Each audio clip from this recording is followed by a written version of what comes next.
De nouveaux accessoires pour la réalité virtuelle permettent chaque fois d'offrir davantage de réalisme en faisant participer davantage de sens à l'expérience en VR. L'entreprise japonaise Cerevo a présenté, lors du salon CES 2017, son prototype de chaussures haptiques destinées à la réalité virtuelle et sobrement baptisé Taclim. Dans cette vidéo, on va les découvrir. Traditionnellement, la réalité virtuelle n'utilise que deux sens, la vue et l'audition, afin d'escroquer le cerveau et de lui faire croire qu'il vit une expérience qui en réalité n'existe pas. Afin d'offrir une immersion plus intense, des accessoires de réalité virtuelle permettent de ressentir des sensations encore plus proches de la réalité en utilisant d'autres de nos sens. De nombreux accessoires existent déjà et permettent, soit de ressentir des odeurs, soit des sensations tactiles voire même le goût.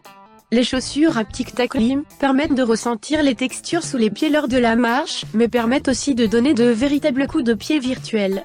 Les chaussures à retour haptique Taclim présentées au salon CES 2017 par le constructeur japonais Cerevo ne sont encore qu'au stade de prototype. Elles ressemblent, pour le moment, à des chaussures orthopédiques ou encore, avec son design particulier aux chaussures de plomb utilisées autrefois par les scaphandriers.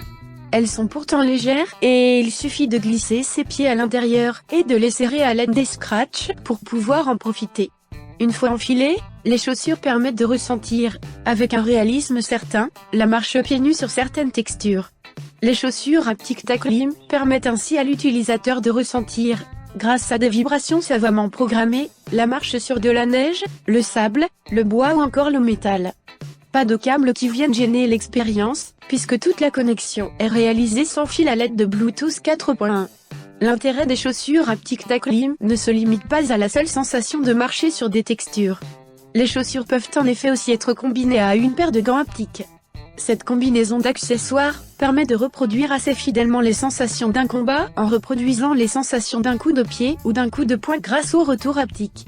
Des capteurs de mouvement permettent de connaître la position et les mouvements des pieds et des poings, et des moteurs à retour haptique permettent de ressentir les vibrations du coup donné à l'adversaire virtuel. Les chaussures haptiques Taclim sont encore au stade de prototype pas totalement au point. Une commercialisation de ces accessoires est prévue avant la fin de l'année 2017. Cependant, le prix élevé de ces accessoires originaux, qui devrait être compris entre 1000 et 1500 $, devrait réserver ceux-ci avant tout au marché des salles de réalité virtuelle. Merci. Et n'oubliez pas d'abonner à notre chaîne.